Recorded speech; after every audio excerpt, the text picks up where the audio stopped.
ಹೆಂಡಿನಲ್ಲಿ ನಾವು ಧರ್ಮದಿಂದ ನಡೆದಾಗ ಜ್ಞಾನ ಬರ್ತದೆ.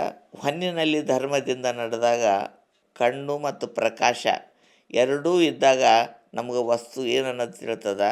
ಅದಕ್ಕೆ ಆರೂ ಜ್ಞಾನ ನಮ್ಮ ಆತ್ಮದಲ್ಲಿ ಬಂತು ಅಂತಂದರೆ ಸತ್ಯ ಮಿಥ್ಯಗಳು ನಮಗೆ ಅರಿವಾಗ್ತದೆ ಅಂಥೇಳಿ ಮಕ್ಕಳಿಗೆ ಈ ರೀತಿಯಾಗಿ ನಡೀರಿ ಅಂಥೇಳಿ ಅದೇ ಉಪದೇಶವನ್ನು ಕೊಡ್ತಾಯಿದ್ರು. ಯಾವುದಕ್ಕೂ ನಮ್ಮ ಪುಣ್ಯ ಸಂಗ್ರಹಣೆ ಕಾರಣ. ಪುಣ್ಯನೇ ಎಲ್ಲವನ್ನು ಗಳಿಸಿಕೊಡ್ತದೆ. ಅದಕ್ಕೆ ಧರ್ಮ ತಪ್ಪಿ ನಡೆದರೆ ಕಷ್ಟ, ಧರ್ಮ ಹಿಡಿದು ನಡೆದರೆ ಸುಖ. ಯಾರೂ ನಮಗೆ ಕೆಟ್ಟದ್ದು, ಯಾರೂ ನಮಗೆ ಒಳ್ಳೆಯದು ಮಾಡಲ್ಲ. ನಮ್ಮ ನಮ್ಮ ಕರ್ಮಗಳೇ ಆ ರೀತಿಯಾಗಿ ಫಲ ಕೊಡ್ತಾವಂಥೇಳಿ ನಿಷ್ಠುರವಾಗಿ ಅವರು ಹೇಳ್ತಾಯಿದ್ರು. ಏನೇ ಆಗಲಿ ಪುಣ್ಯ ಸಂಗ್ರಹ ಮಾಡಬೇಕಾದ್ರೆ ಅನ್ನದಾನನೇ ಭಾಳ ಮುಖ್ಯ ಅಂತ ಹೇಳ್ತಿದ್ರು. ಇಲ್ಲೇ ಮಾಡಿರಿ ಅಂತಲೂ ಹೇಳ್ತಿದ್ದಿಲ್ಲ. ನಿಮ್ಗೆ ಎಲ್ಲಿ ಭಕ್ತಿ ಇತ್ತೋ ಅಲ್ಲಿ ಮಾಡಿ ನಿಮ್ಮ ಕಷ್ಟ ಸರಿಸ್ಕೋರಿ ಅಂತ ಹೇಳ್ತಾಯಿದ್ರು. ಅವರಿಗೆ ಯಾವ ಆಶಯ ಆಕಾಂಕ್ಷೆಗಳು ಇದ್ದಿಲ್ಲ. ಮಾತಾಜಿಯವರು ಪೂಜ್ಯ ಬಸವಾಂಬಿಯವರಿಗೆ ಮಾತಾಜಿಯವರು ಅಂತ ಕರಿತಿದ್ವಿ. ಅವರು ಬರೋದಕ್ಕಿಂತ ಪೂರ್ವದಲ್ಲಿ ಸುಜ್ಞಾನಿ ಅಮ್ಮವರಲ್ಲಿನೂ ಇದು ಸತ್ಯ ಮಿಥ್ಯ ಜಾಗೃತವಾಗಿಯೇ ಇತ್ತು. ಪಾಪ ಪುಣ್ಯದ ಅರಿವು ಜಾಗೃತವಾಗಿ ಇತ್ತು. ಯಾರೇ ಆಗಲಿ ಹಮ್ಮಿನಿಂದ ಧರ್ಮ ತಪ್ಪಿ ಗಳಿಸಿದ ಧನವನ್ನು ತಂದು ಕೊಟ್ಟರೆ ಅದನ್ನು ಆಶ್ರಮದಲ್ಲಿಟ್ಟರೆ ಅವರಿಗೆ ಬಹಳ ಸಿಡಿ ಅನ್ನಿಸ್ತಿತ್ತಂತ. ಅದನ್ನು ಒಯ್ದು ಸಮೀಪದಲ್ಲಿದ್ದ ತಿರುಪರಾಂತ ಕೆರೆಯಲ್ಲಿ ಬೀಸಾಡಬೇಕು, ಇಲ್ಲಾಂದರೆ ದೀಪಕ್ಕೆ ಹಚ್ಚಿ ಸುಟ್ಟು ಬಿಡ್ತಿರಂಥ ನೋಟುಗಳನ್ನು. ಇದು ಪೂಜ್ಯ ತಾಯಿಯವರ ಗಮನಕ್ಕೆ ಬಂದಾಗ ಹಾಗಲ್ರಿ, ಆ ರೀತಿ ಮಾಡೋದಕ್ಕಿಂತ ಯಾರೋ ಯಾರಿಗಾರ ದಾನ ಮಾಡಿದರೆ ಬರ್ತದೆ ಅಂಥೇಳಿ ಅಂಥ ಧನವನ್ನು ತೆಗೆದಿಟ್ಟು ದಾನ ಧರ್ಮ ಮಾಡ್ತಾಯಿದ್ದರಂತ. ಮುಂದೆ ಬರ್ತಾ ಬರ್ತಾ ಅಂಥ ಪವಿತ್ರವಾದ ಧನವನ್ನೇ ಆಶ್ರಮಕ್ಕಾಗಿ ಸ್ವಂತ ಉಪಯೋಗಕ್ಕಾಗಿ ಅವರು ಬಳಸ್ತಾಯಿದ್ದರು. ಹೀಗಾಗಿ ಯಾರಲ್ಲಿ ಚಂದಾಪಟ್ಟಿ ಮಾಡಿಲ್ಲ, ಯಾರಲ್ಲಿ ಬೇಡಿಲ್ಲ. ಪರಮಾತ್ಮ ಒದಗಿಸಿದರಲ್ಲೇ ಆಶ್ರಮವನ್ನು ಕಟ್ಟಿ ಬೆಳೆಸಿದರು. ಇದ್ದುದರಲ್ಲಿ ಒಂದು ತುತ್ತು ಭಕ್ತರಿಗೆ ನೀಡಿದರು. ಆಶ್ರಮದ ಗೇಟಿನಲ್ಲಿ ಯಾರೇ ಬರಲಿ ಅವರ ತನ್ನ ಮಕ್ಕಳಂತ ತಿಳಿದು ಅವರ ಸಮಸ್ಯೆಗಳನ್ನು ಪರಿಹಾರ ಮಾಡಿ ಅವರು ನಗ್ನಗ್ತಾ ಹೋಗಬೇಕು. ಈ ರೀತಿಯಾಗಿ ಕಾಯ್ಕೊಂಡು ಹೋಗ್ಯಾರ ತಾಯಿಯವರು. ಇಲ್ಲಿ ಇವು ಮಾತಾಜಿಯವರು ಬರೋದಕ್ಕಿಂತ ಮೊದಲು ವಿದ್ಯುತ್ ಶಕ್ತಿಯನ್ನು ಅಕ್ರಮವಾಗಿ ಬಳಸ್ತಾಯಿದ್ರು. ಅದು ಅವ್ರಿಗೆ ಗಮನಕ್ಕೆ ಬಂದು ಇನ್ನೊಬ್ಬರಿಗೆ ಧರ್ಮೋಪದೇಶವನ್ನು ಮಾಡೋರು ನಾವೇ, ಸರ್ಕಾರಕ್ಕೆ ಬಿಲ್ ಕಟ್ಟಲಾರ್ದಂಗೆ ಹಿಂಗೆ ಮಾಡೋದು ಭಾಳ ತಪ್ಪು ರೀ ಅವರೇ ಅಂತಂದು ಆ KEB ಅವ್ರಿಗೆ ಕರೆಸಿ ಎಲ್ಲ ಮೀಟರು ಅದು ಕೂಡಿಸಿದ್ರು. ಹೀಗಾಗಿ ಅವರಲ್ಲಿ ಧರ್ಮದ ಜಾಗೃತಿ ಅಪೂರ್ವವಾಗಿತ್ತು. ಹೆಂಡಿ ಏನು ದೊಡ್ಡ ಮಾತು ರೀ. ಇಲ್ಲೇ ಸಮೀಪದ ಕಠಾರೆ ಅಂತಾರೆ ಅವ್ರ ಮಳದಲ್ಲಿ ಆಶ್ರಮಕ್ಕೆ ಬರ್ತಕ್ಕಂಥ ಭಕ್ತರು ಹೆಂಡಿ ತಂದು ಹಬ್ಬ ಹರಿದಿನಗಳಲ್ಲಿ ಚಳಿ ಹೊಡಿತಾಯಿದ್ರು. ನೋಡಪ್ಪ ಯಾರಿಗೆ ಕೇಳಿ ತಂದೀಯಾ? ಯಾರು ಇದ್ದಿಲ್ಲ ರೀ, ಆಳು ಮನುಷ್ಯ ಇದ್ದ ಕೇಳಿ ತಂದೀನಿ. ಆಳು ಮನುಷ್ಯನಿಗೆ ಏನು ಹಕ್ಕಿರ್ತದೆ ಕೊಡ್ಲಿಕ್ಕ? ಇದು ಶರಣರಿಗೆ ಒಪ್ಪಂಥ ಮಾತಲ್ಲ. ಎಲ್ಲಿಂದ ತಂದರೆ ಅಲ್ಲಿ ಹಾಕಿ ಬರ್ರಿ ಅಂದ್ರಂತ. ಅದು ಹಾಕಿದ್ರು ಬಿಟ್ಟರು ಅಷ್ಟು ನನಗೆ ಗೊತ್ತಿಲ್ಲ. ಖರೆ ಅವತ್ತಿನಿಂದ ಆ ಹೆಂಡಿ ತರೋದು ಬಿಟ್ಟರು. ಇಲ್ಲಿ ಕೆರೆ ಅಂಗಳದಲ್ಲಿ ಸಾಕಷ್ಟು ದನಗಳು ಮೇಯ್ತಾ ಇದ್ದವು.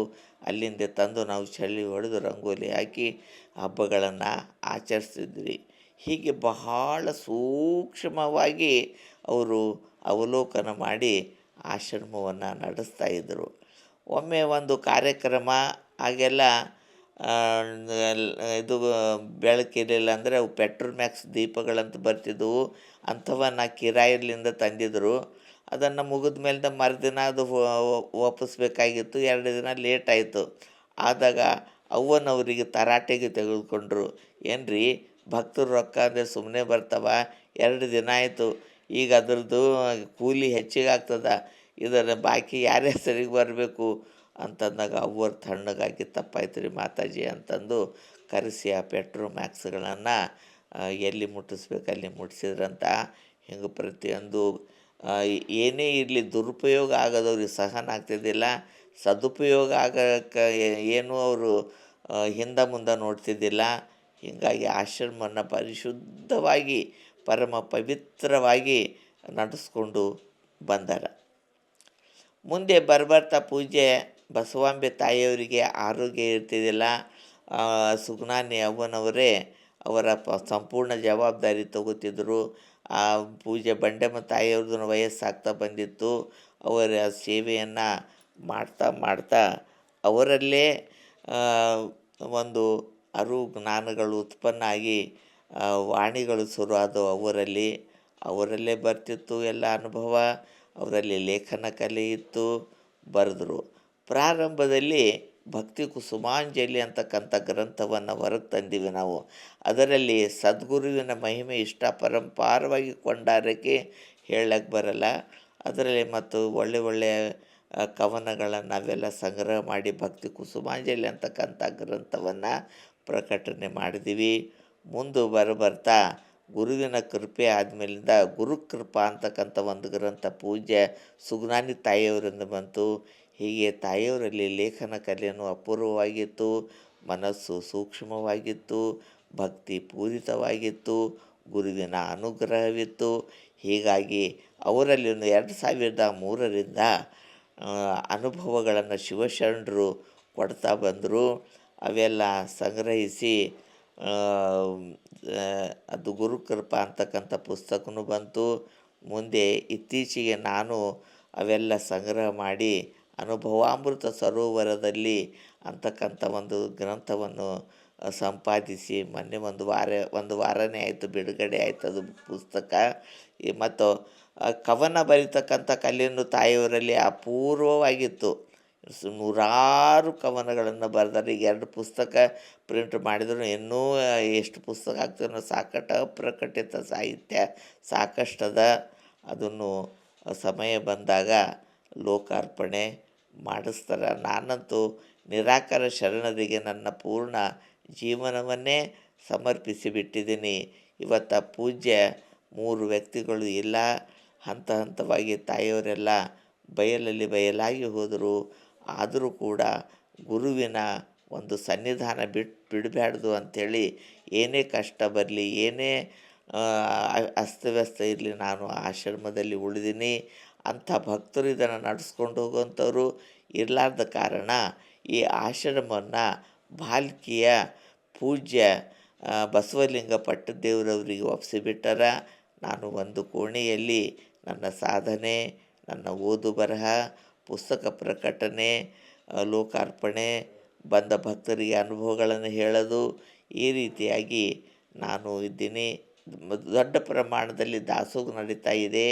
ಅಲ್ಲೇ ಪ್ರಸಾದವನ್ನು ತಗೊಂಡು ಆನಂದವಾಗಿ ಇದ್ದೀನಂತ ಹೇಳಲಿಕ್ಕೆ ಹರ್ಷಪಡ್ತೀನಿ. ಪೂಜ್ಯ ತಾಯಿಯವರು ತಾನು ಯಾವ ರೀತಿಯಾಗಿ ಶರಣರ ಅನುಗ್ರಹ ತಗೊಂಡೆ, ಅನುಗ್ರಹಕ್ಕೆ ಕಾರಣವೇನು, ಮತ್ತು ನನ್ನಲ್ಲಿ ಏನೇನು ದೋಷಗಳು, ಏನೇನು ಅವಗುಣಗಳಿದ್ದವು, ಅವುಗಳನ್ನು ಶರಣರು ಹ್ಯಾಂಗೆ ತೆಗೆದರು ಅನ್ನೋದನ್ನು ನಿರ್ವಂಚನೆಯಿಂದ ನಮ್ಮ ಮುಂದೆ ಹೇಳ್ಕೊತಿದ್ರು.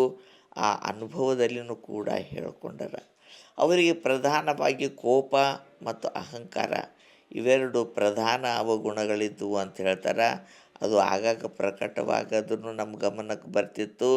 ಅದನ್ನು ಹಾಕಿ ಯಾವ ರೀತಿಯಾಗಿ ಶರಣರು ಸರಿಸಿದರು ಅನ್ನೋದನ್ನು ಬಹಳ ಅಮೋಘವಾಗಿ ಆ ವಾಣಿಗಳಲ್ಲಿ ಬರೆದಾರ. ಇವತ್ತು ಅವ್ರದ್ದು ಮುಖ್ಯ ಉದ್ದೇಶ ಈ ಆಶ್ರಮದ್ದು ಅಂತಂದರೆ, ನಾನು ಯಾರು, ಏಕೆ ಬಂದೆ, ಎಲ್ಲಿಗೆ ಹೋಗಬೇಕು. ನಮ್ಮ ಕಣ್ಣಿಗೆ ಕಾಣಿಸುವುದೆಲ್ಲ ಸುಳ್ಳು, ಆತ್ಮ ಪರಮಾತ್ಮ ಒಂದೇ ಸತ್ಯ. ಇವೆಲ್ಲ ಶರೀರ, ಮನ, ಭಾವ, ಬುದ್ಧಿ ಇವೆಲ್ಲ ಮಿಥ್ಯ ಅಂತ ಹೇಳ್ತಾಯಿದ್ರು. ತಂದೆ ತಾಯಿ, ಬಂಧು ಬಳಗ, ಹೆಂಡರು ಮಕ್ಕಳು, ಸಂಪತ್ತು, ಪದವಿಗಳು ಯಾವು ಎಲ್ಲ ಆಮೇಲೆ ಬಂದು ಯಾವಾಗ ಯಾವ ಬಿಟ್ಟು ಹೋಗ್ತಾವೆ ಗೊತ್ತಿಲ್ಲ. ನಮಗೆ ಬಿಟ್ಟು ಹೋಗ್ತಕ್ಕಂಥ ವಸ್ತುವನ್ನು ನಂದಂತ ಹಿಡ್ಕೊಂಡು ನಡೆದ್ರಿ ಮಕ್ಕಳೇ. ನಿಜವಾದ ಶಾಶ್ವತವಾದ ಪರಮಾತ್ಮನ ಪಾದ ಪದ್ಮಗಳನ್ನು ಹಿಡಿದು ಜೀವನವನ್ನು ಇದು ಮಾಡ್ಕೊರಿ ಅಂತ ಹೇಳ್ತಿದ್ದರು.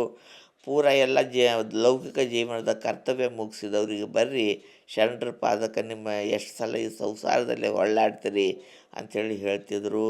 ಆ ಭಾವನೆ ಬರಬೇಕಾದ್ರೆ ಸಾಮಾನ್ಯ ಅಲ್ಲ. ಅಂಥ ಪ್ರಮಾಣದಲ್ಲಿ ಅವರ ಒಂದು ಪುಣ್ಯ ಸಂಗ್ರಹ ಇದ್ದಾಗ ಆ ಭಾವನೆಗಳು ಬಂದಾಗ ಗುರು ಒಂದು ರೂಪ ತಗೊಂಡು ಬಂದು ತನ್ನ ಮಕ್ಕಳನ್ನು ತನ್ನ ಕಡೆ ಸೆಳೆಕೊಳ್ಳಿಕ್ಕೆ ಅವರು ತುಂಬ ಹಾದಿ ನೋಡ್ತಿರ್ತಾರಂತ. ಹಂಗೆ ಭಕ್ತ ಒಂದು ಹೆಜ್ಜೆ ಇಟ್ಟರೆ ಪರಮಾತ್ಮ 100 ಹೆಜ್ಜೆ ಇಟ್ಟು ಮುಂದಕ್ಕೆ ಬರ್ತಾನೆ ಅಂತ ಹೇಳ್ತಾರೆ. ಆ ಮಾತು ಸುಳ್ಳಲ್ಲ. ಇವತ್ತು ನನಗೂ ಆ ಬಯಕೆ ಇದ್ದ ಕಾರಣ ನಂಬಿ ಕರೆದರಿವು ಎನ್ನನ್ನು ಶಿವನು ಅಂದಾಗ ಅವ್ವರ ಬಯಕೆಗೆ ನನ್ನ ಬಯಕೆಗೆ ಪರಮಾತ್ಮ ಇವತ್ತದ ಪೂಜ್ಯ ಬಸವಾಂಬೆ ತಾಯಿಯವರ ರೂಪದಲ್ಲಿ ಧರೆಗಿಳಿದು ಬಂದು ಇಷ್ಟೆಲ್ಲ ಅನುಭವಾಮೃತವನ್ನು ಸುರಿಸ್ಯಾರ. ಅದನ್ನು ನಾವು ಸೇವಿಸಿ ಲೋಕಾರ್ಪಣೆ ಮಾಡಬೇಕನ್ನೋ ಒಂದೇ ಒಂದು ಉದ್ದೇಶದಿಂದ ನಾನು ಈ ಆಶ್ರಮದಲ್ಲಿ ಉಳಿದೀನಿ. ಅದಕ್ಕೆ ಶಿವಶರಣರೆಲ್ಲ ಅನುಗ್ರಹ ನಾನು ಬೇಡ್ತಾ ಇದ್ದೀನಿ. ಇವತ್ತು ನನ್ನ ಪೂರ್ಣ ಬದುಕನ್ನೇ ಶಿವಶರಣರ ಪಾದಕ್ಕೆ ಅರ್ಪಿಸಿನಿ ನನ್ನ ಸ್ವಂತ ಪ್ರಯತ್ನದಿಂದ ಏನೂ ಸಾಧ್ಯ ಇಲ್ಲ ಅಂತಕ್ಕಂಥ ಒಂದು ನಿರ್ಧಾರಕ್ಕೆ ಬಂದೀನಿ. ಇವತ್ತು ಕುಂತಲ್ಲೇ ನನ್ನ ಕೆಲಸಗಳಾಗ್ತಾ ಇದ್ದಾವೆ, ಶರಣರ ಕಾರ್ಯ ನಡೀತಾ ಇದೆ. ಈ ರೀತಿಯಾಗಿ ಶಿವಶರಣರ ಕಾರ್ಯ ನಿರ್ವಿಘ್ನವಾಗಿ ನಡೀತಾ ಇದೆ. ಎಲ್ಲ ಅಂಥ ಒಂದು ಹಂಬಲವಿರ್ತಕ್ಕಂಥ ಭಕ್ತರ ಹಂಬಲವನ್ನು ತಣಿಸಲಿಕ್ಕೆ ಅವರ ಅನುಭವಾಮೃತ ಸರೋವರದಲ್ಲಿ ಅಂತಕ್ಕಂಥ ಈ ಗ್ರಂಥ ಈ ನಮ್ಮ ನಾಡಿನ ಅಂಥ ಹಂಬಲವುಳ್ಳ ಆತ್ಮಗಳ ಒಂದು ಹಂಬಲ ತಣಿಸುವಂತಾಗಲಿ ಅಂಥೇಳಿ ಹಾರೈಸಿ ನನ್ನ 2 ನುಡಿಗಳಿಗೆ ವಿರಾಮ ನೀಡ್ತೀನಿ. ಶ್ರೀ ಗುರು ಬಸವಲಿಂಗಾಯ ನಮಃ.